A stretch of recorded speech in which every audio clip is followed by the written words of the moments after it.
Well, there's no one here yet, and the floor is completely engulfed. We're on the floor, and we can't breathe. Okay. And it's very, very, very hot. Okay. All I see is smoke. Please I'm going to die, aren't I? No. I'm going to die. Ma'am, say your prayers. And we're gonna think positive because you gotta help each other get off the floor. I'm Now, going to die. I know. It's so hot. I'm burning up. Hello! Help! hello, ma'am?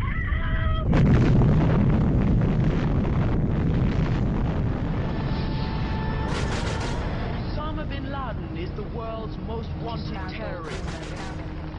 Many to place of bin Laden's terrorist organization, Al-Qaeda, the most feared terrorist and punish those responsible.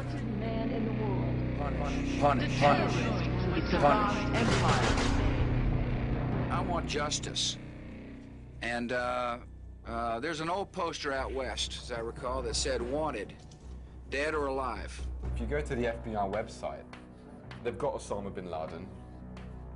And if you go to Osama bin Laden's webpage on the FBI Most Wanted Terrorist list, you find that he's been indicted for the 1998 attacks, but not for 9/11. And in fact, a number of journalists called up the FBI and said, well, look, why have you not connected bin Laden to 9/11? And they said, well, I'm afraid we just don't have the evidence.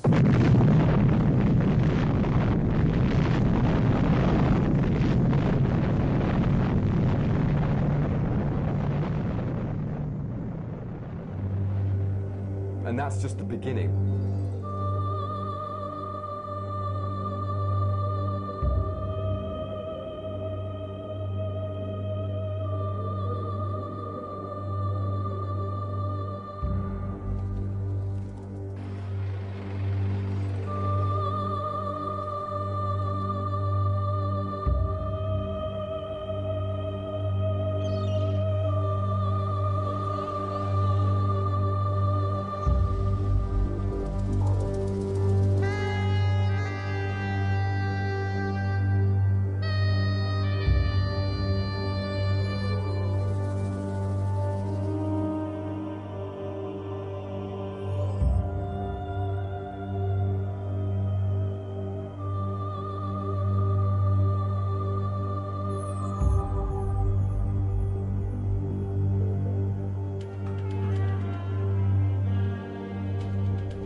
September 11th, 2001, I was employed by a company called Eurobrokers, and our offices were on the 84th floor of the South Tower, which was the second building to be hit that day with an airplane. And I was working away at my computer, and at 8:46 in the morning, there was this loud boom.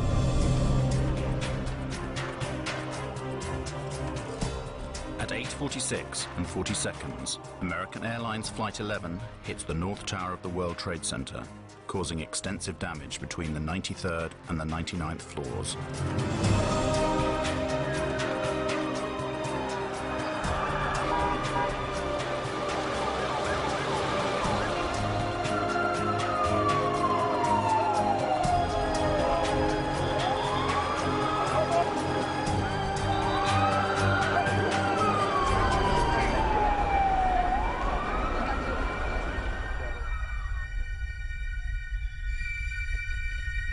And the announcement from the Port Authority came, "Your attention please. Building 2, our building, Building 2 is secure. There is no need to evacuate Building 2. And 2 or 3 minutes later, I started talking with one fellow named Bobby Call. And Bobby told me that he had been down about 8 floors, 10 floors, heard the announcement, and had come back up. And as he was telling me this, boom, boom, this double explosion, and our building shook. At 9:03 a.m., United Airlines Flight 175 hits the South Tower.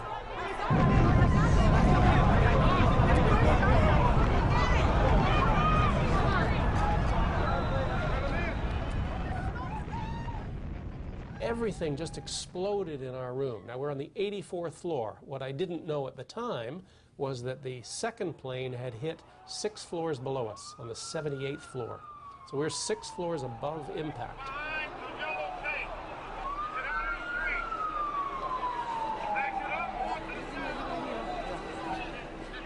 I heard this banging on the wall and this faint scream for help inside the 81st floor. I hooked underneath him and I pulled him up. He said that later that I was like Superman.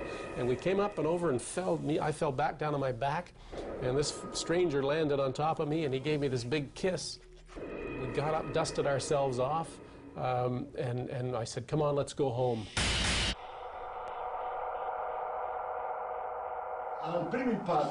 The two towers shake considerably with the first impact, but they immediately return to their original structural position. Why? Because they were specifically designed to do this in the event of a plane crash.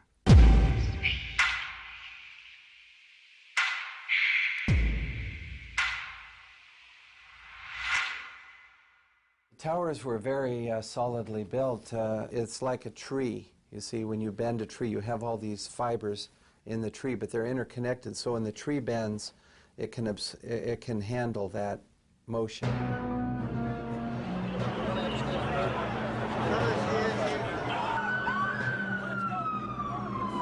Nevertheless, 56 minutes after Flight 175 strikes the South Tower, it suddenly collapses in on itself.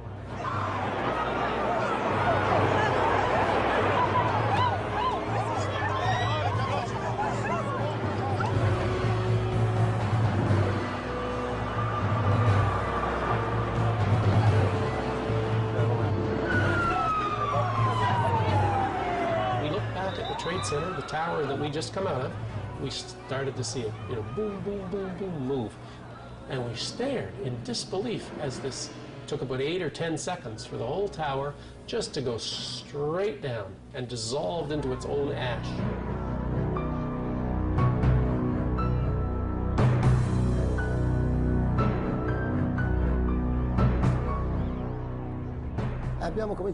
We started to go in, and all of a sudden there were people jumping from the towers.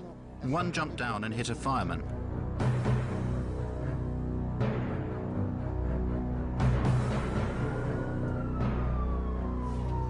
At 10:28, the North Tower also collapses.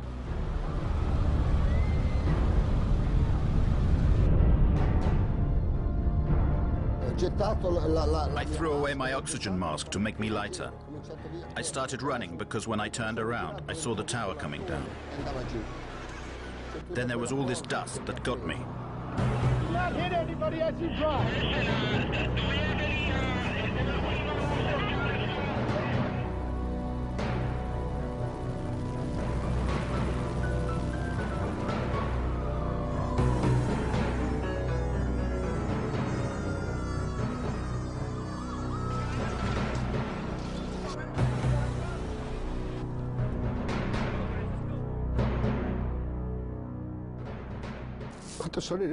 When I got home, all my family was waiting for me. And I was lucky to come back to my family. All my friends, they never came back.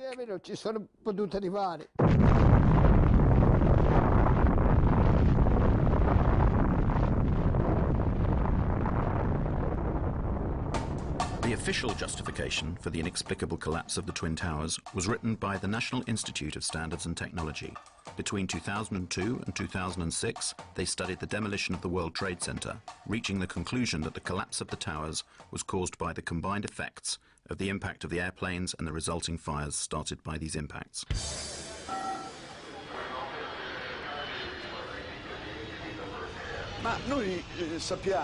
We have been told by the very people who designed and built these towers that they should have resisted the impact of more than one airplane. We have to ask ourselves, did the engineers and architects imagine that airplanes could crash into the towers without any fuel? Perhaps they thought that the airplanes could get there by just blowing in the breeze. Never before or after 9/11 have steel-frame towers collapsed due to fire. Nel 2005 a Madrid In 2005, there was a fearsome conflagration in Madrid. A skyscraper went up in flames. It was a huge torch that kept burning for 20 hours. 20 consecutive hours. But in the end, the load-bearing structure remained intact. The skyscraper did not fall down.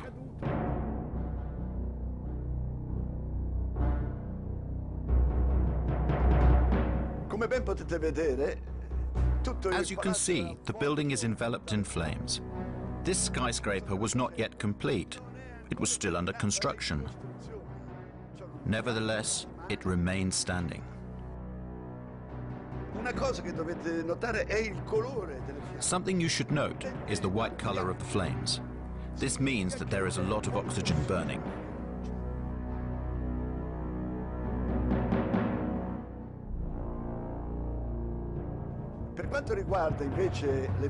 If you look at the flames coming from the two towers in New York, we can see instead that the flames are dark red and the smoke is black.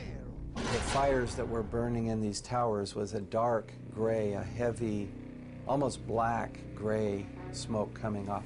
This implies an oxygen-starved fire. Nevertheless, 55 minutes later, the whole tower collapses.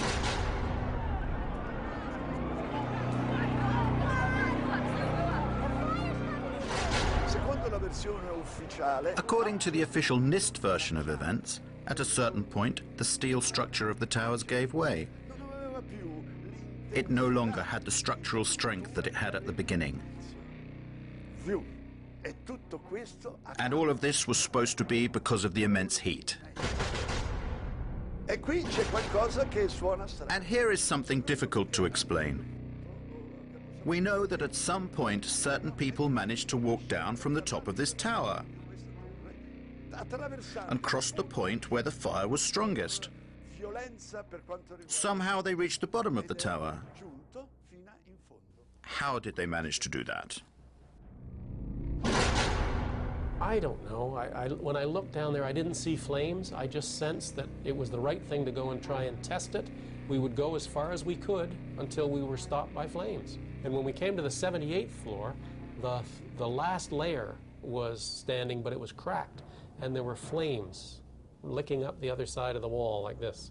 It wasn't a roaring inferno. I sensed that the flames were maybe starved for oxygen right there, you know, in the interior. We kept going, and we got onto the 74th floor. When we got down that far, normal conditions. The lights were on, fresh air coming up from below. So the temperature inside the building was not particularly high, as we can see from the presence of this woman who is standing at the precise point where the plane impacted.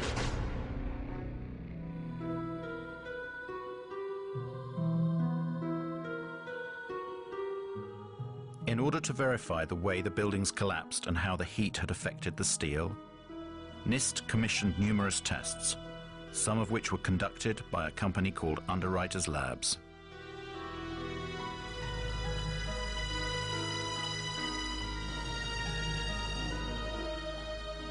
And Kevin Ryan, he's the former employee from Underwriters Laboratories who challenged the NIST report and went public with it. Within a week, he was fired from his job.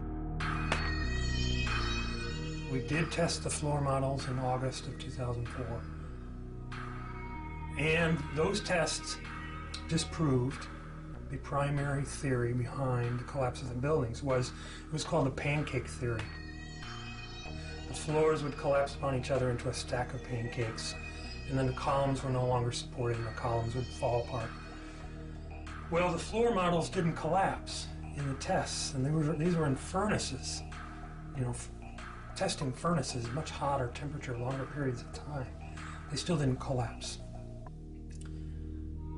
So, yeah, a few months later, the government put out an update on their report. And they stated not only that the floors did not collapse, but they had done tests on the few samples they had saved from the fire zones. And those tests proved that the temperatures were very low.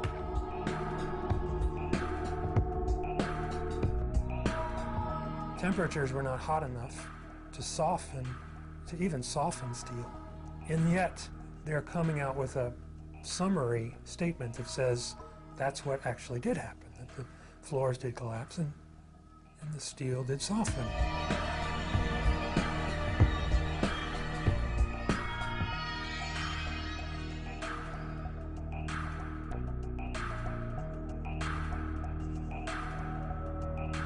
So they either downplayed those results or ignored those results, and they ended up putting it all in a computer.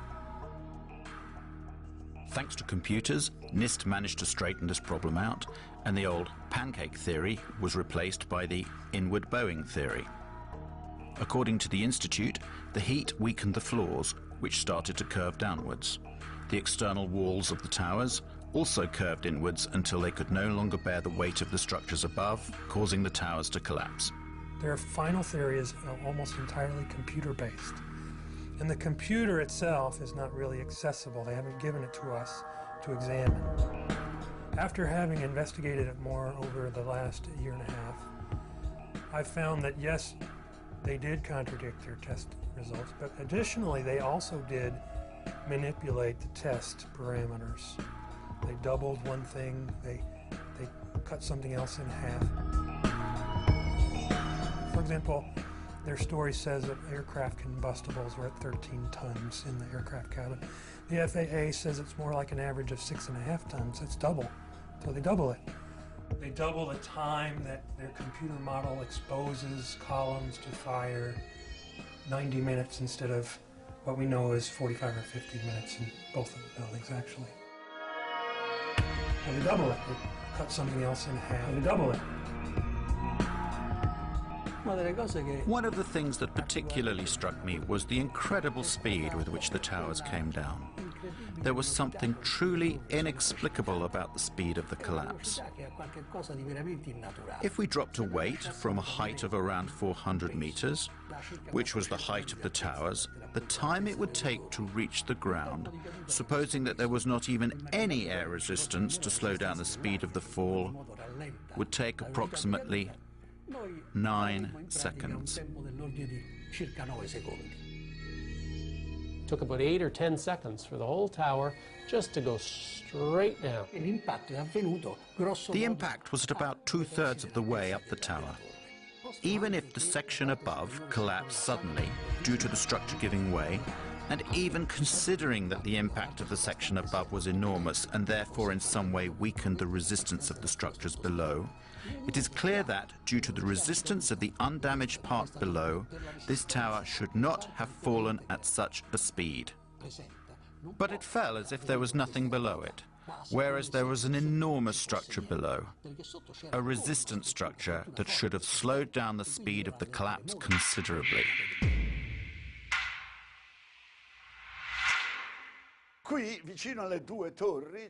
Here, close to the two towers, there was another large tower, which was hit by the debris from the tower that collapsed. This building, this huge, it was this 47-story building, was never hit by a jet. And yet it came down that same day, but 7 hours after the last tower fell, 7 hours later.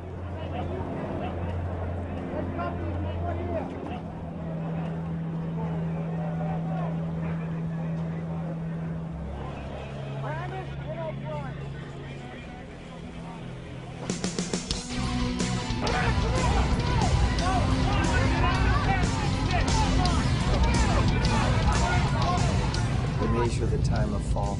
The fall is almost free fall speed.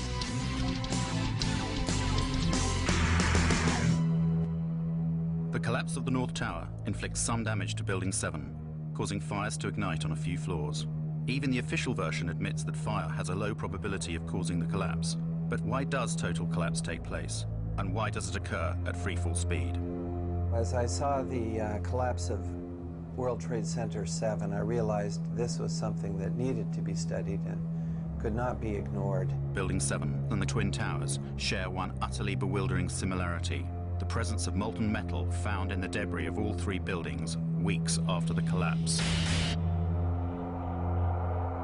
Is this molten metal that we have now studied at length that came from these buildings and existed then in pools underneath the rubble of all three skyscrapers, both towers and Building 7. A metallographic analysis was conducted by a specialized institute that examined the structure of a girder taken from ground zero. Quando sono state sfilate queste travi, la parte che era sotto le macerie pare. When these girders were extracted from under the rubble, it seems as if parts of them had melted. This is totally inexplicable because the temperatures reached by the fires could only have been 800 degrees at the most. To melt a steel girder, you have to reach temperatures of around 1600 degrees. How could this be?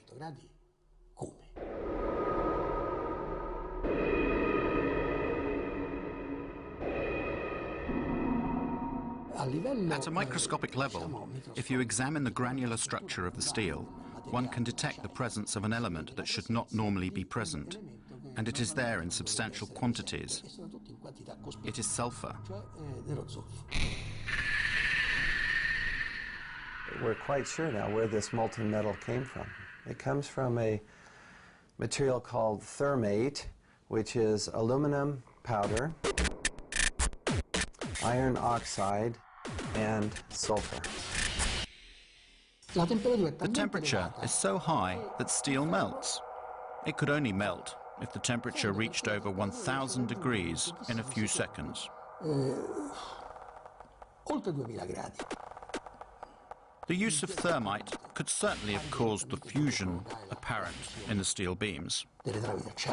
You see, the presence of thermite now in these buildings to bring them down implies that someone had to place the thermite near the steel columns in order to cut through the columns.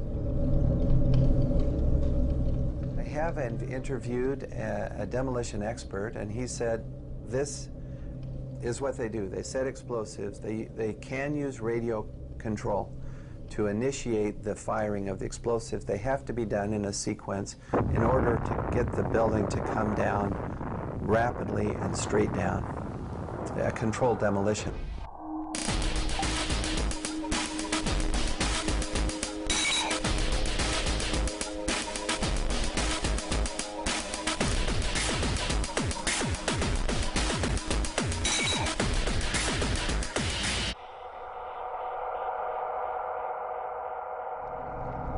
Scientists, we look at different hypotheses, different explanations, but then we have to look at all the data to see which explanation fits the best. You have to incorporate all the picture. Yes, you may take an isolated fact like the plume and say, well, perhaps that was a high air pressure that somehow blew a window out, but that will not account for the molten metal or the sulfidation or the molten pools. When the South Tower collapsed and blew into my apartment directly across from the World Trade Center, I saved the dust. I gave it to Stephen Jones. The dust that was provided by Mrs. McKinley is very interesting because it's like a snapshot of the residue being produced by the tower during its collapse. It's perfect. Now we look in the dust and we see metal droplets. And when I saw that, I thought, whoa. This is what I expect from thermite because I've done a number of thermite experiments and you get small metal drops being thrown out in all directions. And this is what we see in the dust now, these little metal drops. We also see barium. This is very interesting because barium nitrate and sulfur are part of the military patent on what is known as thermate. This is thermite with sulfur and barium nitrate added to make this material cut more rapidly through steel. Now, barium is a very toxic metal, so one would not ordinarily expect this to be present in the large concentrations that we see. So the fact that we see it in these and in the dust is a very strong indication to me that the military form of thermite that has been used. The turned out that literally dozens of firefighters and emergency medical workers had given testimony that they had heard 1, 2, 3, 7, 8, some said 10 explosions going off in the building. Some of the people in the buildings reported that they were banged around and knocked downstairs by explosions. Other people testified to seeing flashes, and many of them said it looked just like on TV when we see them bring down buildings with explosions. We saw the flashes, we saw the demolition rings, we heard the sounds. I worked there for 20 years and I was a janitor, the person that cleaned all the floors. The building has 6 sub-levels of basement. The support companies for the cleaning of the World Trade Center were located on Big 1. While I was there at 8:46, all of a sudden we hear boom, an explosion so hard that pushed us up. When I went to verbalize it, like 6 seconds after, we hear that boom, that impact all the way on the top. So 2 different events, and at that very moment when I said, oh my God, a guy comes running into the office, and this guy had his hands extended, both arms like this, and his skin was pulled totally from both arms, and it was hanging from the top of the fingertips like it was clothing. And I thought at that time that it was clothing. And when I went to say something, I realized, I looked at his face, I realized that he had missing parts of his face. He had, on that particular day, the only master key. He went up with a master key, unlocking door after door so firemen could get in, and he himself, I think he said, brought out 15 or 20 people. So I started opening the doors of the stairwells so people could escape. Willie was made a hero, and he was at the White House, and we have a picture of that, of George Bush honoring Willie Rodriguez for being a hero. We hear boom, boom, boom, different explosions. And I asked the fire department, he said, what is this explosion? And what they said was, maybe it's the gas tank from the kitchen. No, the kitchens were all electrical, so that didn't make any sense. I heard a loud explosion, an explosion that I had never heard in my whole life, an enormous explosion. My ears were hearing loud explosions at ground level, very mysterious. Explosions that seemed to be at ground level as opposed to high in the air. There's no question in my mind that those buildings, based on the law of physics, could not have collapsed without the assistance of a bomb. No! When I hear another explosion, no! I think it's a bomb. Willie has taken the really 180% turn of events, saying here that President Bush, who had honored him being a hero, he's named on this lawsuit as accusing Bush and Cheney and Senior Bush and others of murder. And he's not doing it for any monetary gain because this has just cost us everything. Willie has lost his home, lost his job. Right now, his goal is to find out the truth.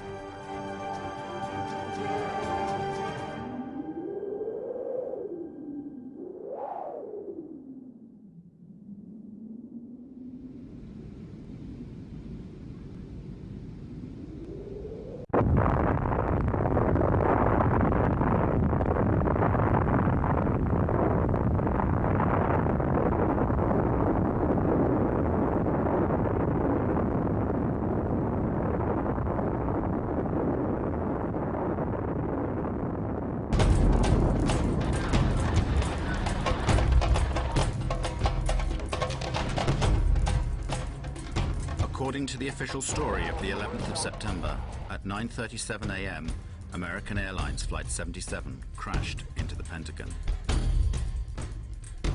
This rare footage shows the scene immediately after the impact, an hour before the entire structure collapsed.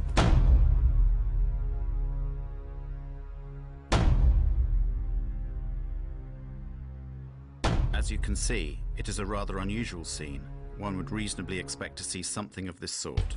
That is to say, pieces of the airplane, suitcases, debris everywhere, just like every other air crash on land. Instead, there is no substantial visual evidence of debris. I have been on some accident investigation sites in the Air Force, and I have never come across any accident scene where there's no telltale evidence of the airplane that crashed.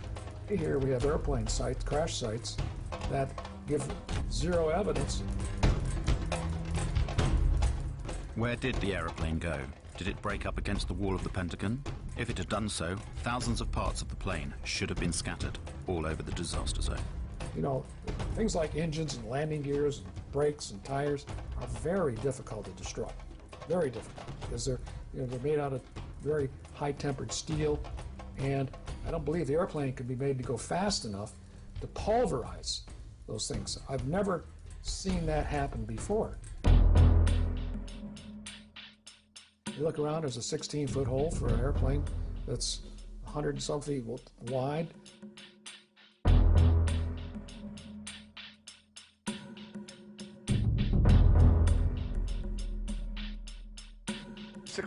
According to the official story, the American Airlines Boeing 757 disappeared inside this hole.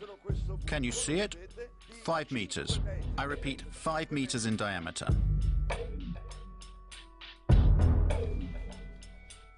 Let's make some calculations. A Boeing 757 is, including its wingspan of course, 38 meters wide. And including the rudder or the tail fin, it is 13.5 meters high. To get all of this huge aircraft into a hole 5 meters wide seems rather implausible to me.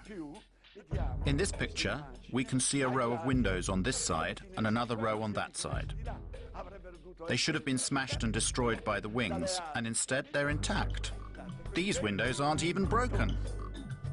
For years, the military refused to answer the questions of an increasing number of people who rejected the official version. When the French journalist Thierry Meyssan published the book The Incredible Lie, utterly surreal explanations were put forward to shut the detractors up. One of these maintained that the airplane had been vaporized by the speed and the force of the crash.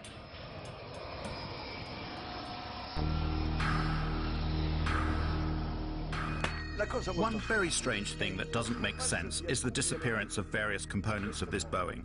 For example, the 2 engines. And what about the plane's wings? Where did they go? Had they been gasified? Instead, we are told the fuselage remained intact, and it smashed through the whole outer wall of the Pentagon and emerged through the other side, destroying a number of columns.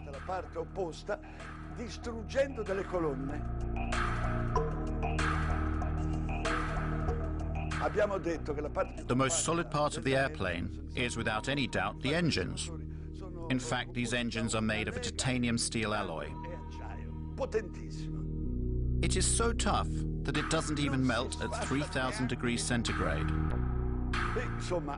Well now, in this wall we should be able to see, if nothing else, the holes made by the 2 engines that smashed into it. No, there is no sign of them.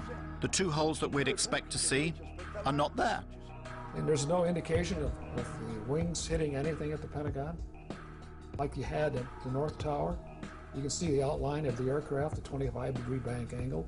You can clearly see the outline of the number 1 engine, the fuselage, the number 2 engine. It's a 25-degree bank. The wing dihedral is up in flight, and you can clearly see the outline of that airplane. But you can't find anything like that in the Pentagon. You can't find anything like that in the Pentagon. These inconsistencies have created more and more difficulties for the proponents of the official version. So, while the military kept silent during this debacle, various photos of airplane debris found on the external lawns and along the supposed route of the airplane within the building started appearing in newspapers and on the web. Va bene, niente gassificazione. Very well, they admitted there was no gasification, but another theory was immediately put forward. It suggested that in order to enter a hole 5 meters wide, at a certain moment, the airplane somehow closed up its wings, just as dragonflies do. The plane entered the hole. Oh look, there they are. The engine and the other pieces of the plane were found there. One of my experiences in the Army was being in charge of the Army's imagery interpretation for scientific and technical intelligence during the Cold War. I measured pieces of Soviet equipment from photographs. It was my job. I look at the hole in the Pentagon, and I look at the size of an airplane that was supposed to have hit the Pentagon. The plane does not fit in that hole. So what did hit the Pentagon? What hit it? Where is it? What hit it? Where is it? What's going on?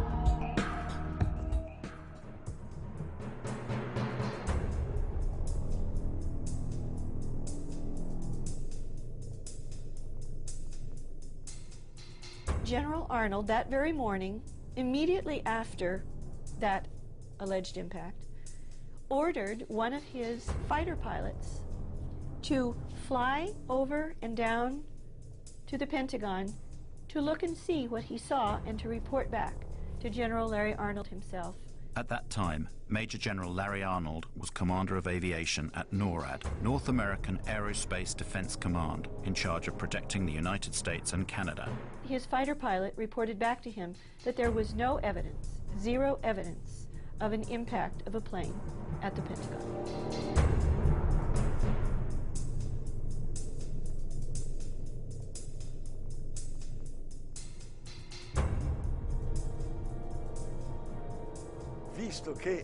Since the Pentagon possessed 86 separate and complete video recordings of the incident, why didn't they show some whole portions of them to those people who had doubts about it? The FBI was immediately at the scene and took the surveillance tapes and confiscated 86 videotapes, both in the Pentagon parking lot, in the gas station, across the freeway from the Pentagon, in a nearby hotel, in all kinds of buildings that had their cameras trained in that general area. For a long time, the military authorities refused to release the footage of Flight 77's impact. But in 2006, the United States Department of Defense was forced to yield to Freedom of Information requests, and it released 4 video sequences. The video evidence from the Pentagon's Citgo gas station and the nearby Sheraton Hotel are of no use. But 2 samples of video footage captured from the Pentagon's parking lot have been offered to the world as definitive proof of Flight 77's impact with the Pentagon. They're almost identical. Jet engines don't emit white smoke. You have some white smoke would come out of the aft end of whatever kind of vehicle. Quite frankly, there's not enough in those photographs to tell exactly what it was, but you can tell what it wasn't. And it didn't have the size as compared, if it was a real 757-200, it would be much bigger than the vehicle we do see in the picture.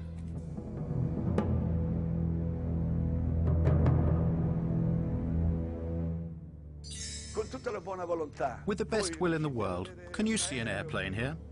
The Pentagon tells us you cannot see the airplane because, unfortunately, it passed between one frame and the next. One frame and the next. So where is the aeroplane?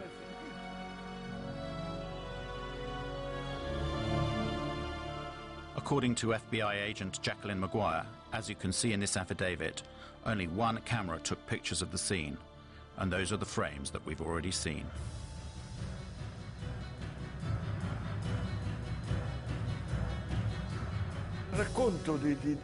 The story of how this airplane is supposed to have got there is absolutely absurd.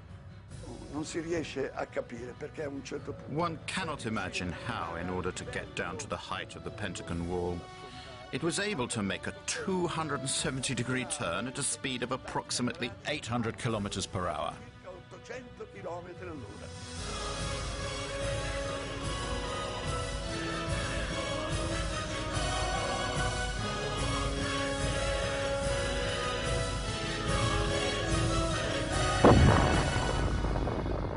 That is a really difficult maneuver.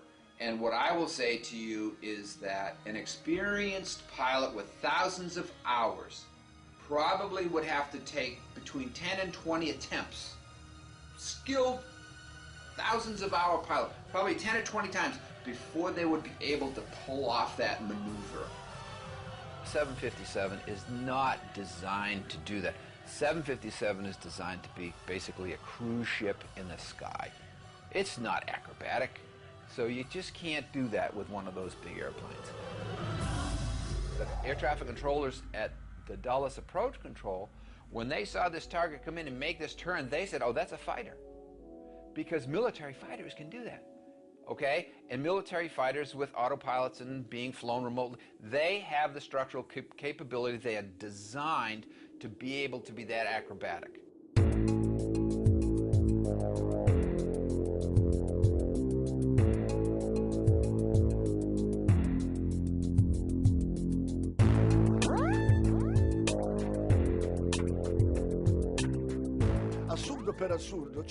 Absurdity of absurdities. There is also the height at which this aeroplane was flying to be explained. It is supposed to have followed the lie of the land at 6 meters from the ground for 1 kilometer, managing also to jump over a hill. Then it went over a roadway, and it finally got there without making any other turns because by now there was no more space.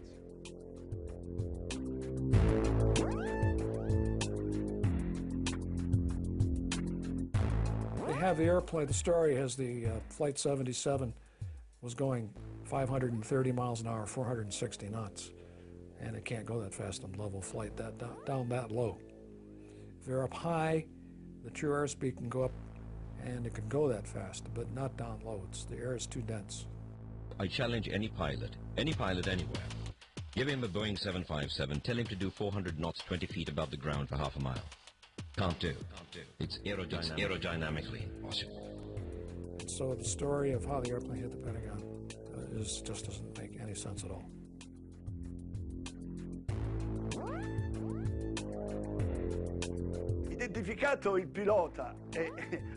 After Hani Hanjour, the plane's pilot, had been identified, his flight instructor declared that his student was not even able to fly a small single-engine aeroplane.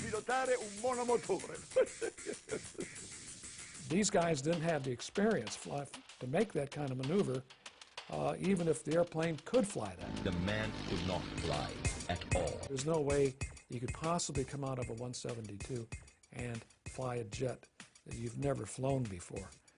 That's like showing me how to carve up a Christmas turkey and then say, go make a heart transplant.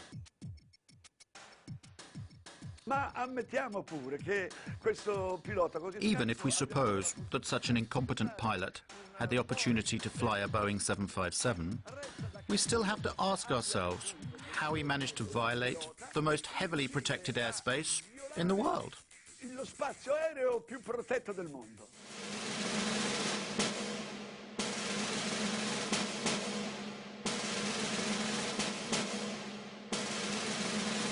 No untracked aircraft get near the Pentagon and near the White House. It just doesn't happen. In Washington, D.C., we have one of the most restricted airspaces in the world. It's called P-56. It has a separate radar tracking system and a separate military response system. P-56 is that restricted airspace that is around the Pentagon and the White House, and it is a highly, highly, highly sensitive area. There are supposed to be no unknown aircraft that can go through there. That has an air defense identification zone in a 50-mile radius around D.C., and then it has a protected zone 17 miles around the Washington Monument and an inner protected zone 3 miles around the Capitol. That space is essentially unbreachable. It has to be because of the importance of the buildings there. It's like an aviation no man's land. Nobody goes in there. Nobody. They have F-16 and F-18 jets at Andrews Air Force Base about 10 miles south of D.C. They also have the 113th National Guard Air Wing at Anacostia Naval Air Station that can send scrambler jets up in a very short period of time. Both are in place that day. Neither one responds at all until after the Pentagon is hit. In addition to that, the Pentagon has its own defenses. If a plane, any kind of a plane, was coming in towards the Pentagon, why didn't the anti-aircraft missiles batteries that are there, why didn't they fire to protect the building? This is, after all, the most heavily protected building on the planet. That craft had to have been a military craft, because only the military craft put out a signal. It's called an Identify Friend or Foe IFF device.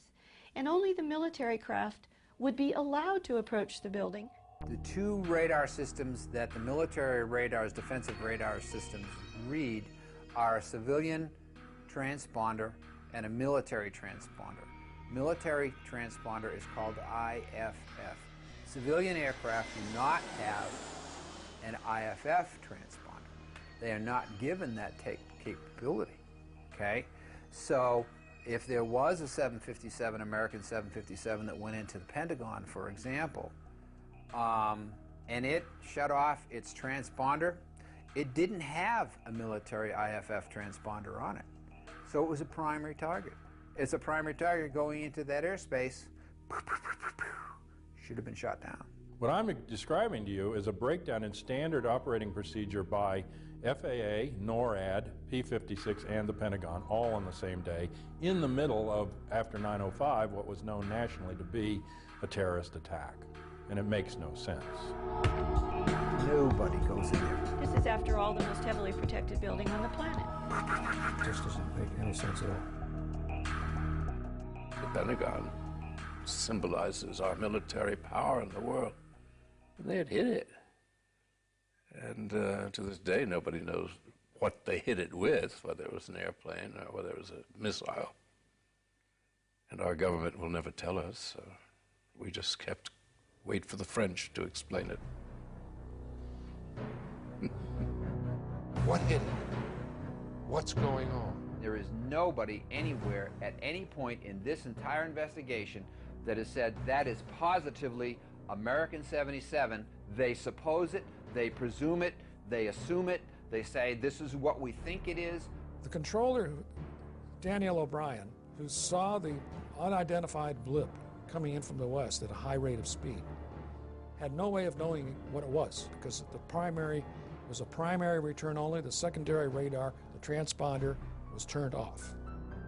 In order to identify a primary radar target, you have to have two-way communications between the pilot and the air traffic controller, and the pilot has to report over a certain geographical location, or you have to be able to tell the pilot in the airplane to make a series of turns.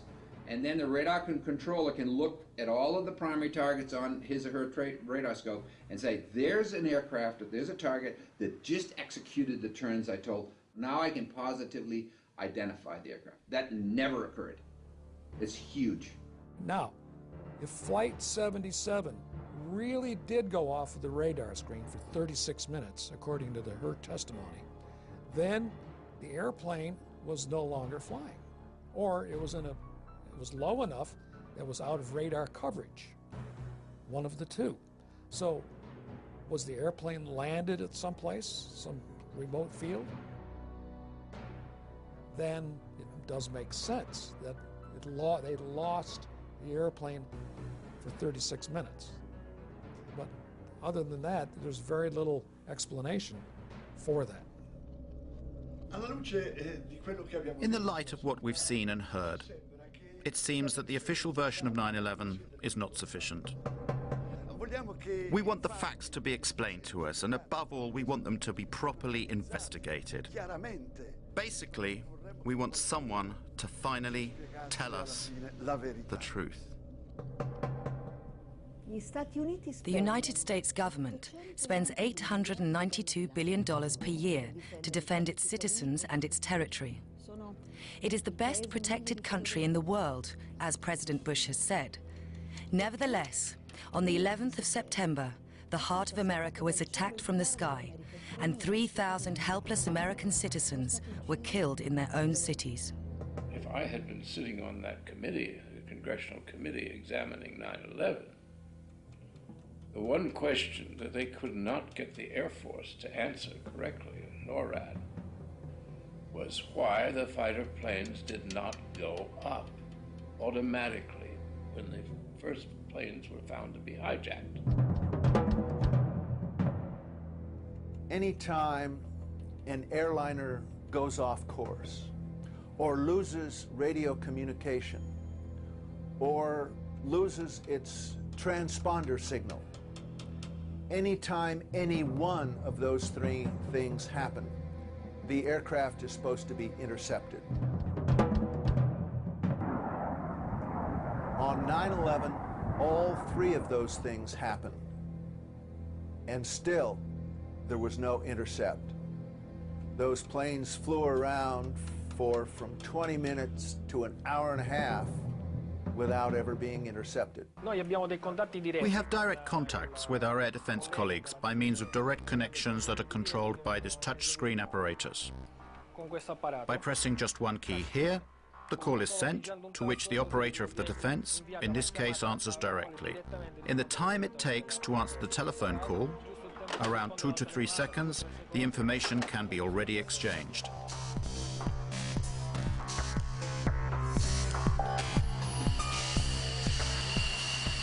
So why weren't the 4 hijacked planes intercepted and shot down?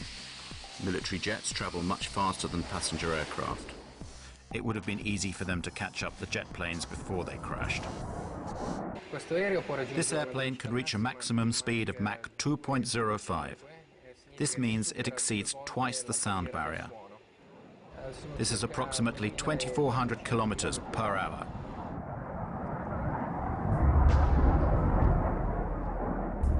In the northeast of the United States, there are as many as 16 Air Force bases. Why weren't the Boeing jets intercepted?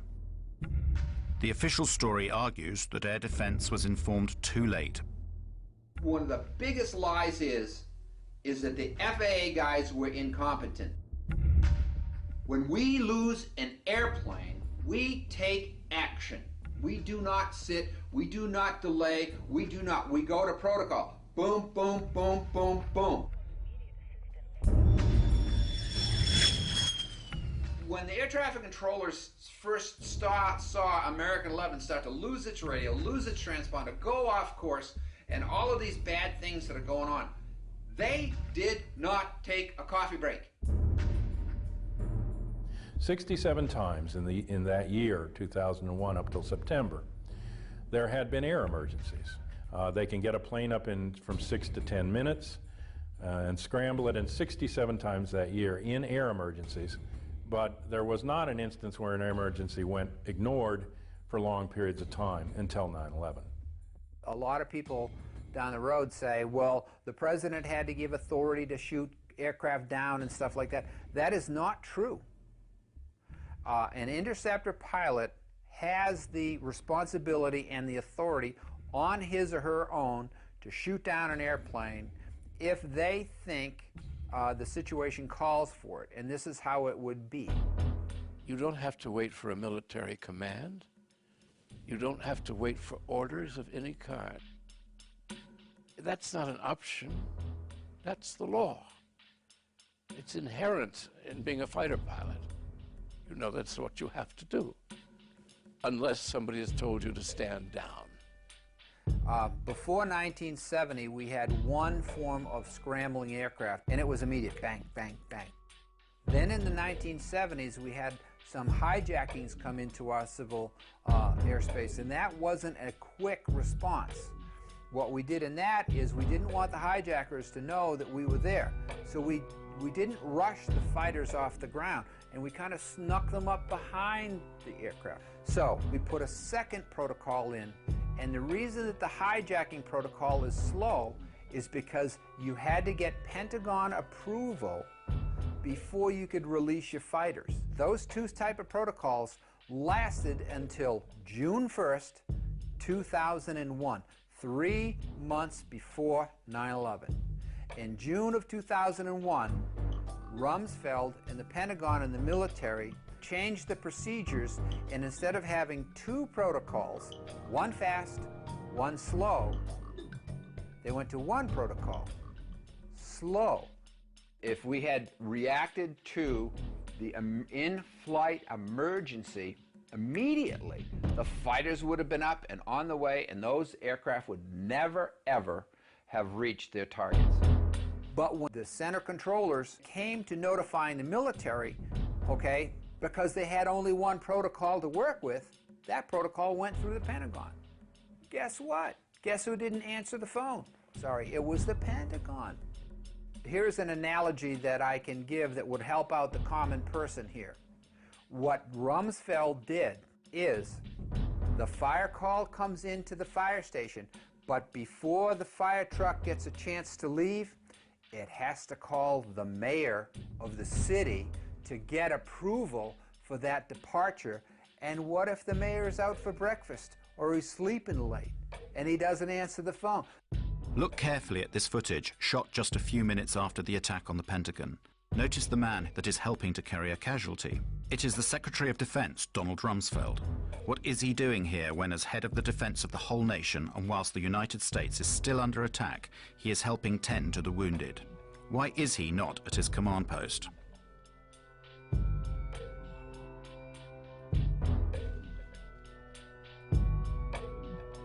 The phone calls went to the Pentagon. It went through the military, and the military was sitting there saying, oh, hey, don't answer, don't answer that phone, whatever it might be.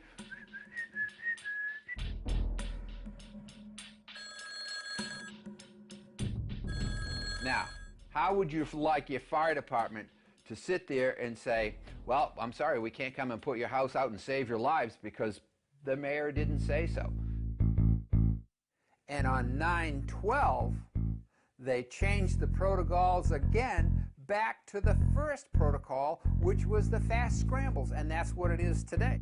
So the way that Rumsfeld's Pentagon managed this whole thing is they switched gears, okay? They switched out of having two fast and slow into slow, okay? And then they said, oh, we're bad, 9/12, let's go fast again. When the United States was attacked without warning at Pearl Harbor, after 8 inquiries, General Walter Short, commander of the Army for the Defense of Hawaii, and Admiral Husband Kimmel, commander-in-chief of the Pacific Fleet, were both charged with negligence and summarily dismissed. But after the 9/11 catastrophe, nobody, neither the Secretary of Defense Rumsfeld, nor the head of civil aviation, nor that of air defense, was either punished or removed from office. On September 10th, Brigadier General W. Montague Winfield asked Junior Officer Captain Charles Leidig to temporarily replace him as Director of Operations at the Pentagon Command Center from 8:30 a.m. on September 11th. Later that day, after Flight 93 was reported crashed, Winfield resumed control.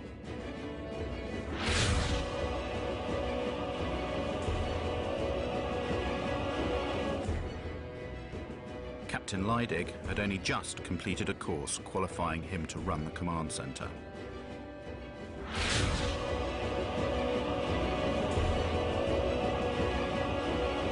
On September the 11th, Brigadier General David F. Worley Jr.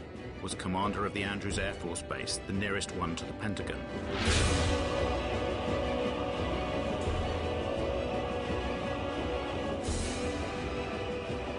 On September the 11th, Richard B. Myers, Vice Chairman of the Joint Chiefs of Staff, in the absence of Chairman Shelton, was the temporary head of all U.S. Armed Forces.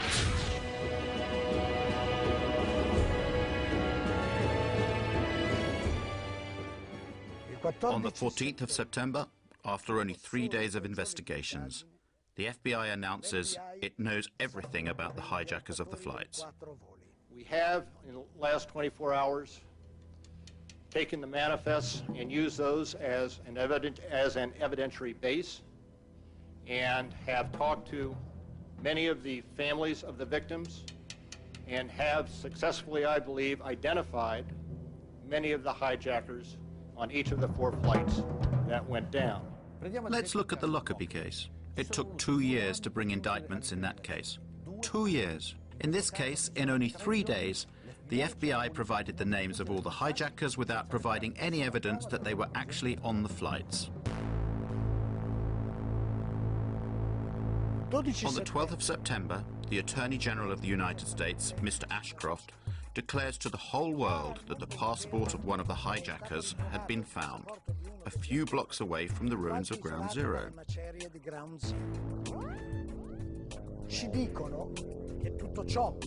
Even though they had said that everything inside the towers had been burnt up or had been reduced to a fine dust.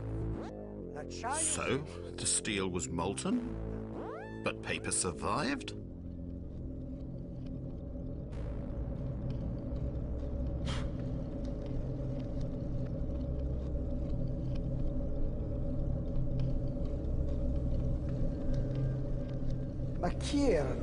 Who were these hijackers?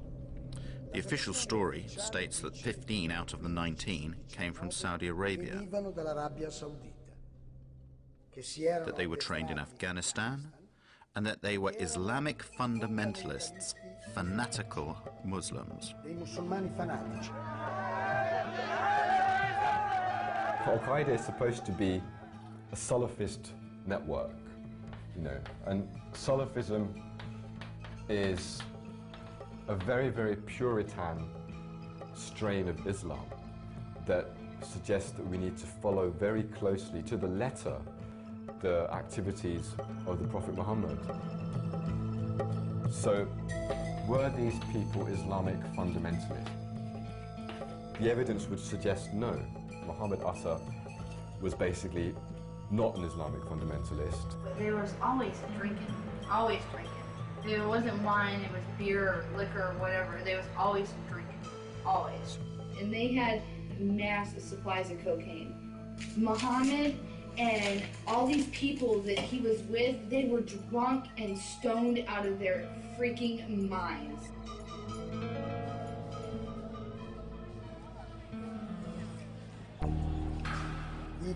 The identikits of the hijackers supplied by the FBI are truly bizarre. Each identikit corresponds to a number of persons. These persons are very different. They have different attitudes and different biographies. They live in different places, sometimes at the same moment. When you speak of Mohammed Atta, what Mohammed Atta? Is it the Mohammed Atta who was in Hamburg, Germany, being run by German intelligence? Is it that Mohammed Atta? Is it the Mohammed Atta who appears in Venice, Florida, which is a major locus for the National Security Agency, who's supposedly training at a little flight school for a little single and dual engine Cessna aircraft, and who's rooming with a man named Charlie Voss, who was a CIA pilot who ran guns into Nicaragua and cocaine out for the Central Intelligence Agency? Is it that Mohammed Atta? Is it the Mohammed Atta who spoke to his father on the 12th of September, as Newsweek reported, in an interview with his father in Cairo? Is it that Mohammed Atta? Is it the Mohammed Atta who appears in a bar called Shuckham's Bar in Hollywood, Florida, doing lines of cocaine and drunk on Stolichnaya vodka, and who, when asked to pay his bill, says, I work for United States Airlines, you think I can't pay my bill? And then he says, fuck God. This is not the behavior of an Islamic fanatic who is about to commit a suicide martyrdom operation. Prima che l'Atta che risiede ad Amburgo in Germania, secondo According to the official version, before Atta, who lived in Hamburg, Germany, moved to the United States, his American namesake was visiting an office of the Department of Agriculture, where he spoke to an employee to request a loan of $650,000. With this loan, he wanted to rent a small aeroplane and attach a large tank of chemicals to it. Upon the refusal of the woman to give him the loan, he began to threaten her, saying he would cut her throat. Then he told her he was an American Airlines pilot. He threw a bundle of banknotes onto the desk and asked for information about the security systems of the Twin Towers. He even tried to buy a poster of the Pentagon that was on the wall of the office. and then he finally went away. Well now, is this the typical behavior of a member of a secret sleeper cell? Isn't it more like the behavior of someone who is trying to be remembered? This is not the behavior of an Islamic fanatic who is about to commit a suicide. Secondo la versione ufficiale, the official version states that Al-Omari and Atta leave Florida heading for Boston. This is according to plan, since that is where the two aeroplanes due to be hijacked will depart. But they don't stop when they get to Boston, they continue to Maine. 300 chilometri più a nord. It is the afternoon of September the 10th. The next day will be the most important day in the two men's lives, a day on which they cannot make any mistakes. But what do? They go on a trip to Portland. They spend the night there and they attract attention to themselves with their noisy revelry. They also pay with credit cards in their names. They do everything they can to leave traces of their presence there. Next morning at 6 a.m., they fly from Maine to Boston. The plane that they are going to hijack takes off only half an hour after their flight lands. This is a very tight time window, potentially putting the whole plan in jeopardy. The circumstances surrounding the departure from Portland to Boston is very important, both in terms of the investigation and in shaping public opinion. It is there that the airport's CCTV cameras record the video in which we see the faces of Atta and Al-Omari. This video has been shown hundreds of times on television as evidence of the two terrorists boarding the aeroplane they are about to hijack. It's not true. That video shows them embarking at Portland. There is no evidence of the presence of these hijackers. It is simply something that the FBI tells us, without any proof. There is no proof. There is no way to prove the presence of any one of these patsies, these scapegoats on the planes. None at all. On September the 16th, one of the alleged hijackers of Flight 11, Abdel Aziz Al-Omari, went to the Jeddah consulate to protest his innocence to US officers. Al-Omari, a pilot from Saudi Airlines, receives an official apology from the American officers in Riyadh.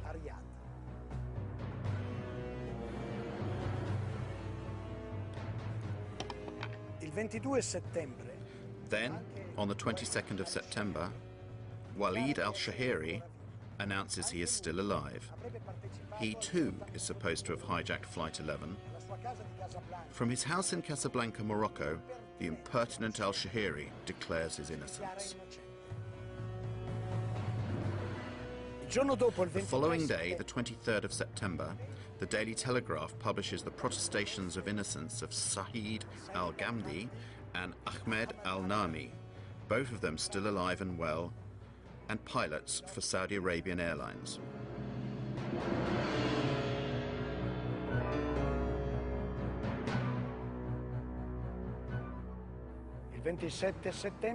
On the 27th of September, CBS tracks down Salem al-Hazmi. According to the FBI, he was dead after Flight 77 crashed into the Pentagon. But curiously, he persists in hanging around alive in Saudi Arabia, where he works in an oil refinery.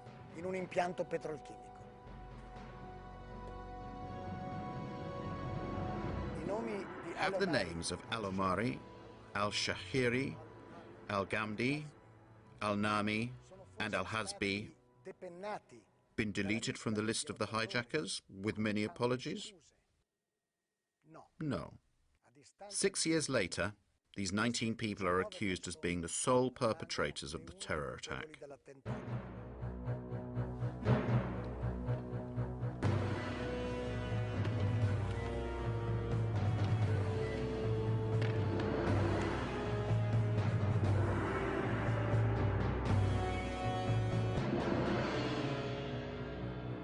If we can't establish the identities of the perpetrators, then you have a serious problem in your criminal inquiry. Raising this question is not about raising conspiracy theory. It's really just about criticizing the absolutely ridiculous nature of the criminal inquiry and the fact that they have no idea who carried out these attacks. Then the fundamental question in a criminal inquiry is who did it?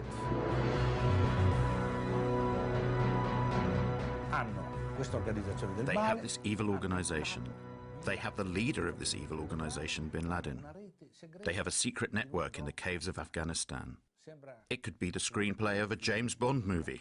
The first bin Laden videotape that was leaked and that was used by the media to suggest that Osama bin Laden has claimed responsibility. This was a very problematic videotape. There was an analysis that found that it was completely fraudulent. There were a number of issues. There were basic issues such as, for example, Osama bin Laden was wearing a gold ring. Now, in Islamic fiqh, Islamic law, a man is not allowed to wear gold. So why is the head of one of the most militant Salafist movements wearing a gold ring? Doesn't make sense. The video in question, that was found in Afghanistan in very doubtful circumstances by American soldiers in a house that was supposed to have been abandoned by Al-Qaeda, has been questioned for various reasons. For example, a German TV network gave an alternative translation. It is completely different from the one given by the American investigators. They are not apparently claiming a role in the 11th of September attacks, but they are simply talking about what happened on September the 11th. Many of the other videos of Osama bin Laden have in fact a person speaking and an audio track that does not correspond, or that corresponds very little, to what his lips are actually saying.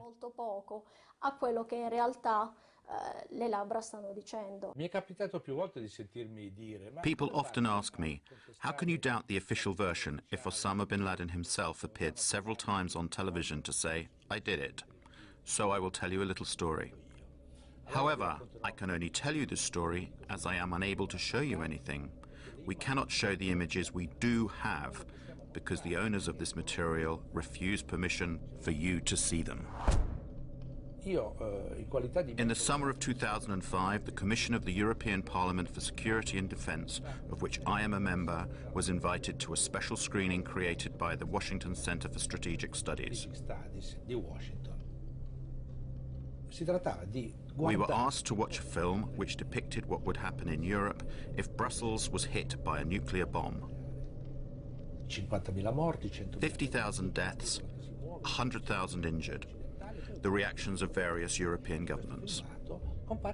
Suddenly, footage of Osama bin Laden claiming responsibility for a nuclear attack on NATO headquarters comes on screen. All members of the parliament, myself included, were rendered speechless. American experts from the Center for Strategic Studies were on hand to explain the action on screen. Then a parliamentarian finally said, today, we were shown a convincing demonstration of how Osama bin Laden's image can be completely manipulated. They need to fight of bin Laden's terrorist organization, Al-Qaeda. All the Osamas we have seen over the years may never have existed, just as a nuclear attack on NATO headquarters in Brussels has never taken place. Now they're denying us use of these images. No matter, we will go on without them. But people, have a look yourselves. This is an Osama bin Laden from the 7th of September of 2007.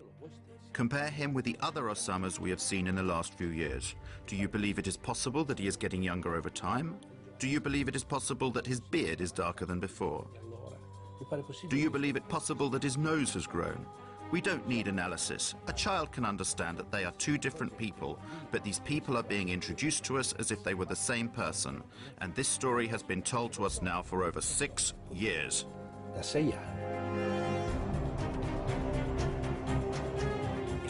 Did bin Laden organize the attacks of September the 11th?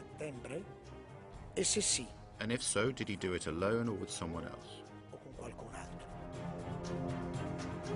At this point, we must explain the origins of Al-Qaeda. Al-Qaeda è stata fondata Bin Laden founded al-Qaeda in 1989 at the end of the war between the Soviet Union and Muslim guerrillas in Afghanistan. E guerriglieri islamici in Afghanistan. It was after that war and not for that war. So who or what were all those Muslim guerrillas supposed to fight? What did al-Qaeda mean at that time? And this is very interesting. We'd have to go to Robin Cook, the late Foreign Secretary. In the Guardian article, he confirmed that al-Qaeda was a term that was invented by the CIA, and it had been invented to designate a database of mujahideen that were recruited and trained by the CIA. And he's right, because the Arabic word for database, you just have to add this word. It's Al-Qaeda Ma'lumat. Al-Qaeda means the base, and Ma'lumat means data. Together it means database. Al-Qaeda is fake. Al-Qaeda is not an organization. Al-Qaeda is only a label. There is no organization like Al-Qaeda. Al-Qaeda is a list of participants in the Afghanistan war of the 80s. Al-Qaeda is nothing. It is only a puppet blown up by the Western propaganda to show the public the big evil.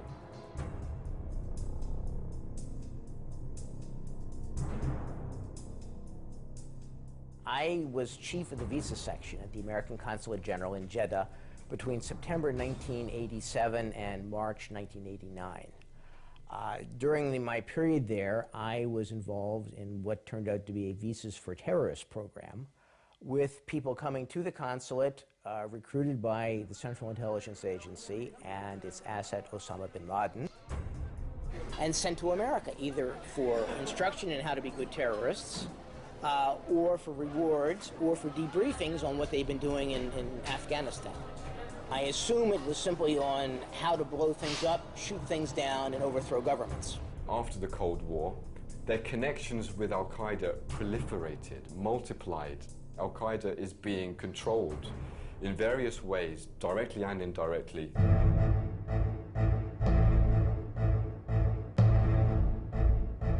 Systematically, Al-Qaeda has been used in various theaters of conflict. So from 1992 to 95, you look at the Bosnian conflict. I believe that the American government was working with various Arab and Muslim organizations, whether it was Al-Qaeda or whether it was people that became Al-Qaeda, to be trained, to be armed, and to be sent to the Balkans to overthrow Slobodan Milosevic and anybody allied with him. That kind of policy continued in the Balkans all the way up to post-2001.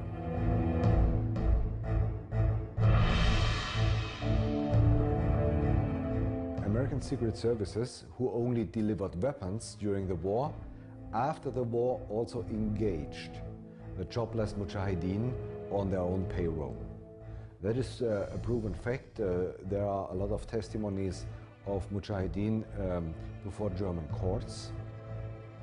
They were hired by subcontractors of the Pentagon, namely the private contractor MPRI, Military Professional Resources Incorporated.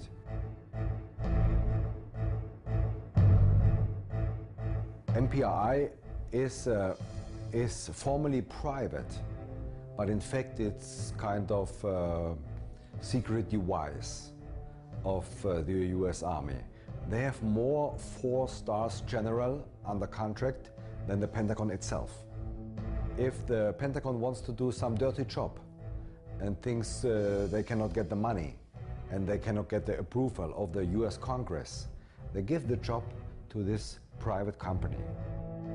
At the beginning of summer 1999, MPRI brought this Bosnian mujahideen back to the Balkans, especially into Kosovo, to help the Kosovo terrorist army KLA.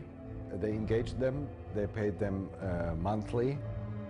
A lot of Bosnian Mujahideen were involved in the big terrorist attacks of the last 5 years. So, speaking about 9/11, 5 of 7 Arabs in the center of the 9/11 plot were former Mujahideen fighters in Bosnia. 5 of 7. Nobody speaks about it. What is required for you to get a visa approved to enter the United States? The type of information you have to supply is extremely detailed. But a high-ranking official in the US Consulate of Jeddah, Michael Springman, revealed the fact that in that office, many CIA agents were working undercover and that the office was issuing too many visas far too easily to some very suspicious people. I was told by a really good contact, a businessman outside the American consulate, that if I had sent one word to the State Department inspection team investigating what was going on in the consulate, I would be fired summarily. Well, that office in Jeddah issued many of the 15 visas that were used by the hijackers to enter the United States. None of the 15 applications conformed to US visa regulations. For example, under the heading Destination, many of them wrote Hotel, New York or California, and in one case, just no. And so, it was common practice to help the terrorists of Al-Qaeda to enter the United States. They came to be trained, and this went on for years and years. The same thing happened with the hijackers of September the 11th. The terrorists, 6 of the terrorists, including Mohammed Atta, trained at U.S. military facilities. Okay?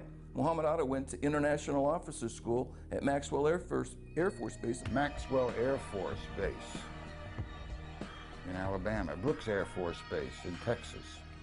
Their contact address, the Pensacola Naval Station in Florida, the Defense Language Institute of the Defense Intelligence Agency in Monterey, California. The hands of intelligence are all over these people. So, to sum up, the main hijackers trained and fought in ex-Yugoslavia, where they were paid by a company of mercenaries that was connected to the Pentagon. Thanks to the CIA, they got entry visas to the United States. Once they were in America, they did everything they could to be recognized and to attract attention to themselves, since they were sure of their impunity. They trained in American military bases and went to flight schools, although they didn't learn to fly.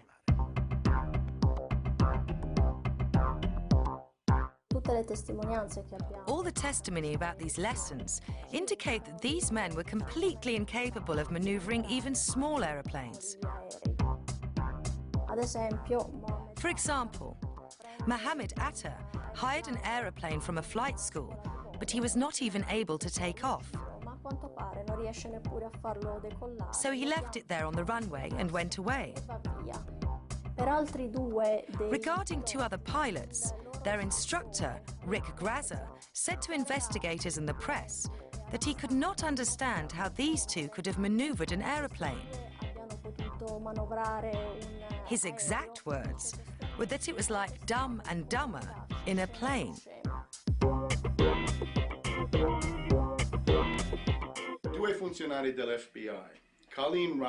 Two FBI agents, Colleen Rowley in Minneapolis in the state of Minnesota, and another who was in Phoenix in Arizona, sent messages to the FBI's headquarters in Washington, saying, more or less, watch out, there are many Arabs here who have enrolled in flight schools.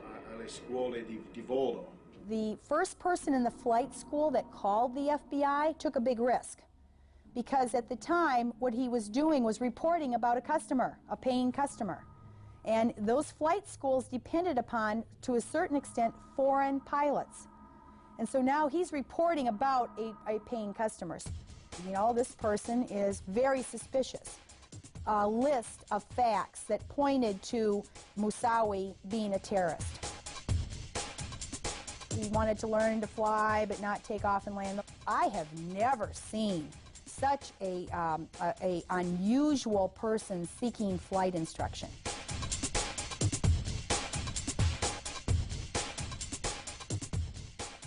Colin Rowley immediately informed her superiors in Washington, but nothing happened. Their investigations were obstructed. Were no warning signs that I'm aware of that would indicate this type of operation in the country. I wrote a memo in May of 2002, 13-page memo, is the Joint Intelligence Committee report. And both of those were, I hope, basically what my memo did was expose that this was not true, that 9/11 could not have been prevented. The FBI's acting director, a guy by the name of Picard, during the summer of 9/11, he attempted to brief Attorney General Ashcroft about terrorism a couple of times. And the first time, Ashcroft showed little interest in terrorism. In fact, Ashcroft ended up ranking terrorism as his lowest priority in August of 2001. At one point, Picard was told by Ashcroft, "I don't want to hear any more about terrorism."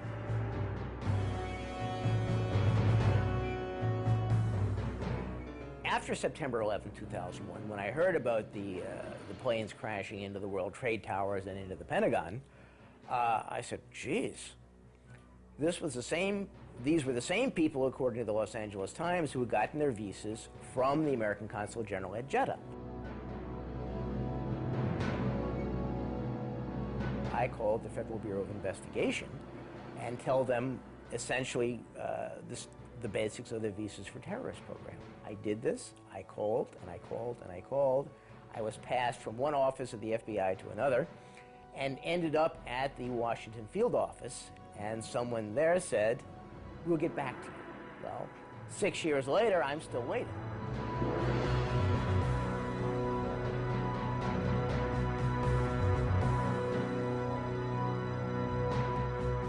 We received these audio tapes that were obtained 3 months before September 11, 2001, from a different field office, Iranian informant who'd been on FBI's payroll for 10 years, since about 1991, 1992, in April 2001. And in April 2001, this informant told the FBI that on a separate issue, he had obtained information about Al-Qaeda, bin Laden, issuing an attack in the United States that would involve 5 major cities, and it will involve airplanes, and that the attack was going to take place within the next few months.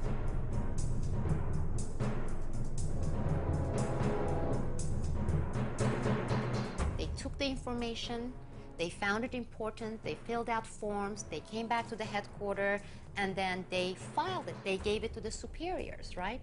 Nothing happened. 2 months later, they met with the same informant again. And the informant asked, he said, "Did you do something with that information I gave you, because it came from really reliable sources?" And the agent said, "Yes, we gave it to our superiors." Well, nothing happened. Nobody followed up on this. They discovered Ramzi Youssef's computer with the Bojinka plan in 1996 in the Philippines. It talked about taking hijacked planes and running them into the Pentagon, the White House, the Capitol, the CIA headquarters, and the Twin Towers. The Pentagon staged an exercise a year before, in October of 2000, at the site with the Arlington County Fire Department to simulate a plane running into the Pentagon and how the fire responders would get there and what they would do. So this was not outside the box or, out in the blue. They not only expected it, they prepared for it.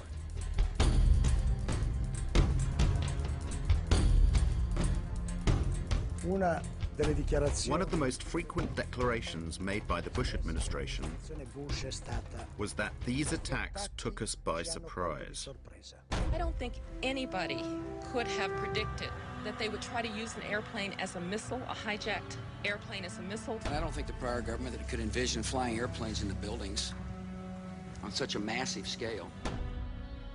Secondo USA Today, Dal 1999. According to USA Today, in 1999, the American Air Force conducted special exercises 4 times per year in which the hijacking of civil aeroplanes by terrorists was simulated. Di aerei civili. The selected targets were the Twin Towers and the Pentagon.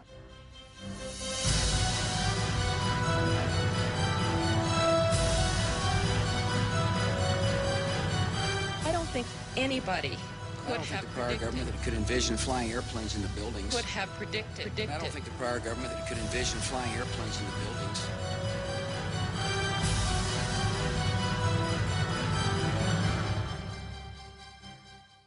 On the 11th of September 2002, the New York Times wrote, "1 year later, the public knows less about the circumstances of 2,801 deaths at the foot of Manhattan in broad daylight than people in 1912 knew within weeks about the Titanic."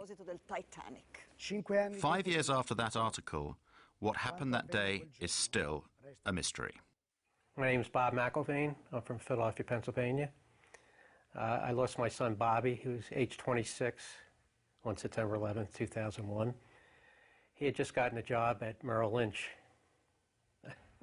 Already,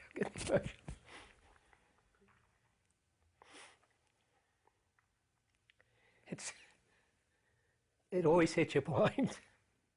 And, don't worry, I'll get over it. But I mean, anytime you just mention that day, it's like the pain just comes shooting up. And of course, when you keep doing this, it's just, you think it gets better, but it just never gets better. The conclusions that the 9/11 Commission came to have been very disappointing. A lot of evidence has been ignored. Many witnesses were not called to testify. The final report glosses over a great many key issues. A few days before 9/11, Mohammed Atta received a huge sum of money, about $100,000, money which was delivered by a Pakistani Secret Service officer. And the big scandal is that the 9/11 Commission of the US Congress never interrogated this man and never tried to bring light into the story of this 100,000. While everybody was doing testimony televised to the whole nation, mine was behind closed door. Now, why would they want that behind closed door? That didn't make any sense. Anyway, I told them exactly the same argument that we have here, that we heard explosions, that people were burned, prior the building getting hit by the plane, that these people were alive and they were available to be interrogated. And wow, what a surprise. The final report comes out. They didn't even mention my name, doesn't appear anywhere. They didn't call, not even once, any of the witnesses that we gave them. So you have 17 firefighters, you have 22 survivors, and they didn't call not even one of them. Specifically me as a parent, I have an obligation to find out who murdered my son. The commission gave me nothing. 9/11 Commission was not an investigation. Remember, the entire bin Laden family was on one of the planes later. They'd been collected from all over the United States, and they were whisked out of the country with the speed of light while the Pentagon was still burning. So they asked Mueller, who authorized these people to leave the country? Well, someone in the State Department. Well, can you tell us who? He said, well, I don't recall. I don't recall. Another instance, General Myers. This is later on in the commission. They asked about Moussaoui. Do you recall getting any information concerning Moussaoui? His answer was, I don't recall. I don't recall. I don't recall. Ashcroft, Attorney General. Picard was the FBI head during the summer. He had testified that they had all these warnings 71 different warnings about something happening this summer. And Ashcroft sat there and lied. So I didn't know these things. I didn't know these warnings. We were paying attention to terrorism. No warning signs that I'm aware of. Anybody And I don't think the could prior have government could predicted. envision flying airplanes in the buildings. These people lied, and our government protected them. It was obvious they were lying. These people that people were testifying should have gone. Mueller should be in jail. Ashcroft should be in jail. Condoleezza Rice should be in jail. I don't think anybody warning signs could I'm have aware of. predicted that they would try to use airplanes in the buildings. Punish. Osama bin Laden is the world's And punish those responsible. They have this evil organization. They have the leader, bin Laden. Punish. Dead or alive. They have a secret network in the caves of Afghanistan. Tonight, the United States of America makes the following demands on the Taliban. Deliver to United States authorities all the leaders of Al-Qaeda who hide in your land.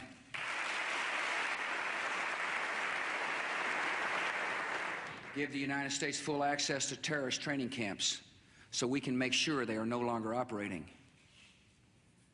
These demands are not open to negotiation or discussion.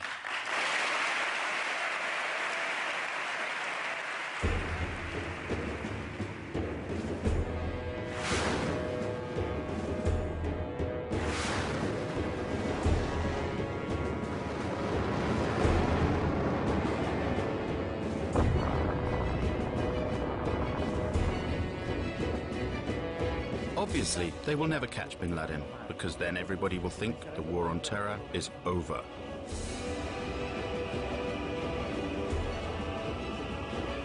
It's hard for Americans to imagine how evil the people are who are doing this.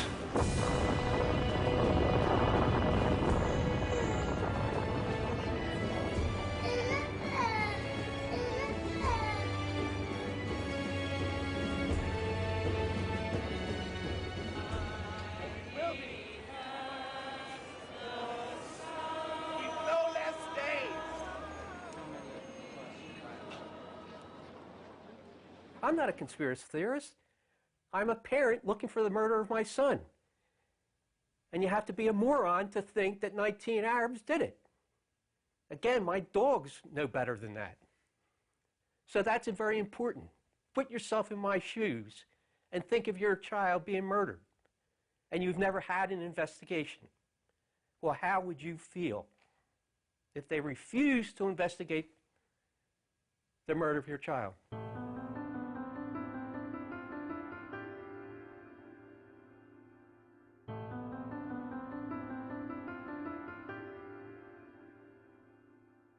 Sono stato a casa fino alle 3 di mattina. I was at home until 3 in the morning.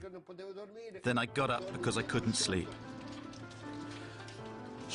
I went back there, down there, to try to find someone. Could a fireman or a policeman still be trapped down there? I wanted to find him, even if he was...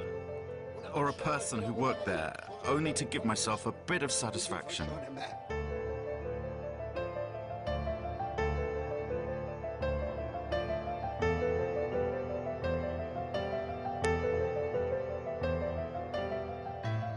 Sono stato laggiù per 9 giorni a fila. I was down there searching for 9 days, but I didn't find anyone alive. I went down there for nearly a year and a half. And if I wasn't down there working and searching, I was at funerals. They took my friends from me. They took my job from me. And I really loved that job. And they took my health from me. I do not want people to forget that day.